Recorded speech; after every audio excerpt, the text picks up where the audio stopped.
I'm going to show you how to make a super simple take on beef and broccoli, and it involves a sheet pan.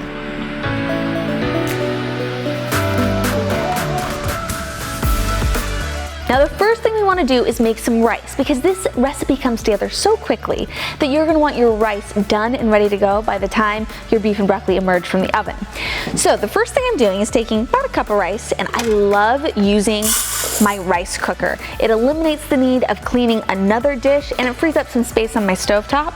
One tip, I always like to cook my rice in broth. It adds so much flavor, it's really easy to do, and I almost never cook rice just in water anymore. Now that my rice is going, let's jump into the beef. The beef is the most important part of this recipe, and it has to be flavorful.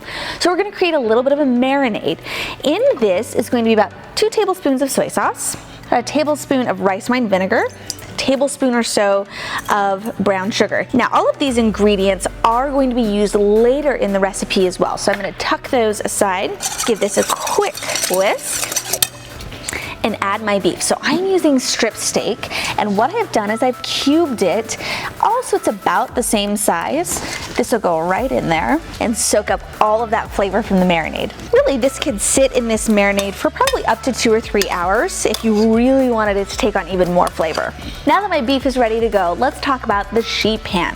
I love a non-stick sheet pan. It's ready to go. But if you don't have that, feel free to cover your sheet pan in aluminum foil, or even spray it with a little non-stick spray or even some oil.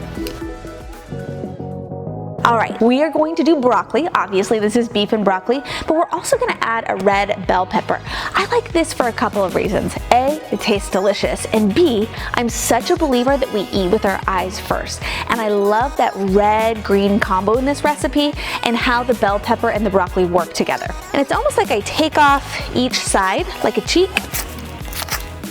I take the very bottom there. Now when slicing or dicing a bell pepper, I want to make sure that the skin side is down on my cutting board. That makes it a lot easier. Alright, now that our bell pepper and our broccoli is ready to go, transfer it to the other side of our sheet tray. Now before sticking this bad boy in the oven, we want to make sure we give the broccoli and the bell pepper a little bit of love. So I'm going to add just some simple olive oil with a liberal amount of salt and pepper. This is going to go in the oven for about 15 to 20 minutes, or until that steak is cooked through at 425 degrees.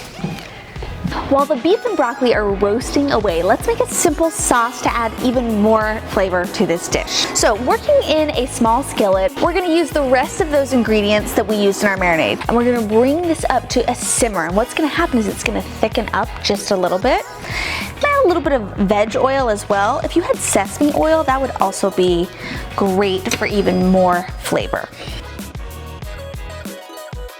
The last 2 ingredients I want to add to our sauce are some ginger and some garlic. This has become one of my favorite products recently. This frozen ginger and garlic make life so much easier, and I think the flavor is really, really great. So if you're looking to cut down on some prep time, I'd highly recommend these.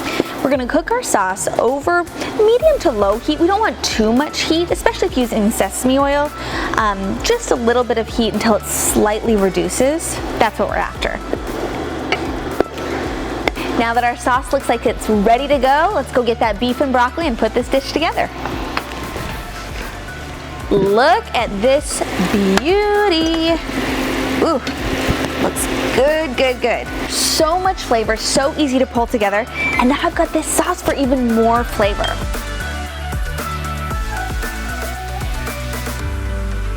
So it's a good thing we started that rice, and we did, because now it's totally ready to go. And I didn't have to do anything other than simply push a button. Got our rice, get some beef, some broccoli, and last but not least, I like to finish this off with just a pinch of toasted sesame seeds for an authentic touch. And there you have it. A delicious, super simple, easy weeknight meal, all made on a sheet pan, so much flavor, and a dish nobody can say no to. Remember, you can get this recipe and all of my other recipes at kelseynixon.com.